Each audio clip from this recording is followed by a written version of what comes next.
Hey, welcome. Today, we're jumping into one of the most game-changing periods in all of human history, the scientific revolution. This is the story of how a few brilliant minds totally flipped our understanding of the universe on its head, and we're going to see exactly how they pulled it off. Can you imagine believing something, really believing it, for 1,500 years, only to find out it's completely wrong? Well, that's exactly what happened. So what could possibly be powerful enough to shatter a truth that had stood for 15 centuries? That's the big question we're tackling today. Okay, so to really get what a revolution is, you first got to understand the old world, right? The one it completely replaced. Before this whole thing kicked off, the universe was considered a solved problem. The answers were set in stone and passed down for generations. And the main idea, the one everyone accepted, came from an ancient astronomer named Ptolemy. His model of the universe was actually pretty slick, and you know what? It made a lot of sense. The ground feels still, and it sure looks like the sun and the stars are the ones moving around us. But this wasn't just some abstract theory. It was literally the foundation of philosophy and religion for ages. So how on earth do you challenge an idea that's been the bedrock of society for over 1,000 years? Well, you can't just show up with a new answer. That's not going to cut it. You need a completely new way of finding answers. You need, basically, a set of master keys to unlock how reality actually works. The first key comes from a guy named Francis Bacon. He said, hey, instead of just trusting what old books say, let's try something radical. First, just look at the world. That's observation. Then, come up with an idea you can actually test. That's your theory. Next, you run the test, the experiment. And finally, you draw your conclusion based on the actual real-world evidence. He basically invented a brand new toolkit for finding the truth. The second master key? That came from René Descartes. He had this core belief that the universe wasn't just some chaotic, magical place. Nope.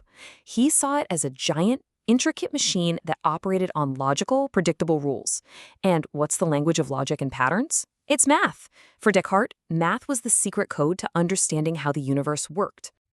All right, so now we've got these two powerful keys, a method for testing reality and a language to describe it. So, where do you start? You aim high.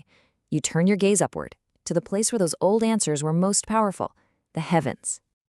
And here we go. This is where the first huge domino tips over. Nicholas Copernicus puts out a book that asks a massive what if.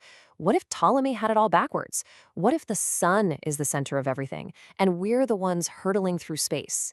He wasn't just offering a new fact. He was asking a question that threatened to turn everyone's world upside down, literally. And yeah, the establishment did not like that one bit. Suggesting Earth wasn't the center of creation felt like a direct attack on humanity's special place in the universe, on religious doctrine, on everything. The pushback was immediate. His book was banned, the whole idea was labeled as dangerous, and it stayed that way for 200 years. But you can't really ban an idea like that forever. Next up is Johannes Kepler, who took that master key of mathematics and put it to work. He refined Copernicus's model and figured out that planets don't move in perfect circles. They move in ovals, or ellipses. And he came up with 3 incredibly elegant laws describing their orbits. He was supplying the hard mathematical proof that the revolution needed. So if Kepler brought the math, Galileo Galilei brought the observation. He built this amazing new telescope that was way more powerful than anything before it, magnifying things 20 times over. And for the first time, humanity could actually see the heavens up close, not as perfect little lights, but as actual physical worlds. But here's where we see the intense personal cost of these new ideas. Galileo's observations proved Copernicus was right, and he paid a huge price for it. The Church's Inquisition warned him, then put him on trial for heresy. He was ultimately forced to publicly deny the truths he had seen with his own eyes. He spent the rest of his life as a prisoner in his own home. But this revolution wasn't just happening in the night sky. Once people realized they could question the heavens, a kind of chain reaction started. They began to question everything else, turning these new tools of science toward the world right here on Earth. And then comes Isaac Newton. This guy was a giant. He showed that ordinary sunlight is actually made up of a whole rainbow of colors. But his masterstroke, of course, was gravity. He had the incredible insight that the same force that makes an apple fall from a tree is the exact same force that keeps the moon circling the Earth. With one law, he tied the heavens and the Earth together. And this new way of thinking started to save lives, too. For centuries, smallpox was just this absolute monster, a horrifying, unstoppable plague, a puzzle that seemed impossible to solve. Then along comes a doctor, Edward Jenner, and he's using that first master key, observation. He just noticed something. He saw that local milkmaids would sometimes catch this mild disease from cows called cowpox, but they almost never, ever got deadly smallpox. That was the clue, the aha moment. So, using this scientific method, Jenner formed a theory. And then he did something really daring. He took some material from a cowpox sore and used it to inoculate a young boy. And guess what? It worked. The boy became immune. Jenner had just created the world's first vaccine, proving that this new way of thinking could save millions of lives.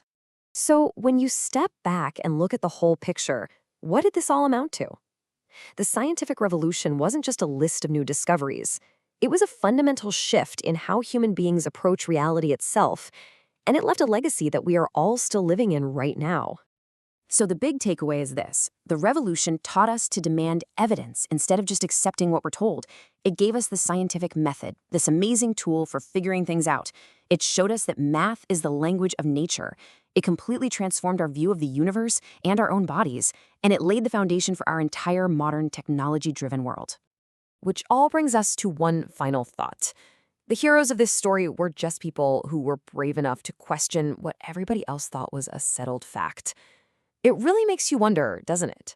What's the thing that we all accept as certain today that a future generation will look back on and just ask, how could they have ever believed that? It's a question worth thinking about. Thanks for joining me.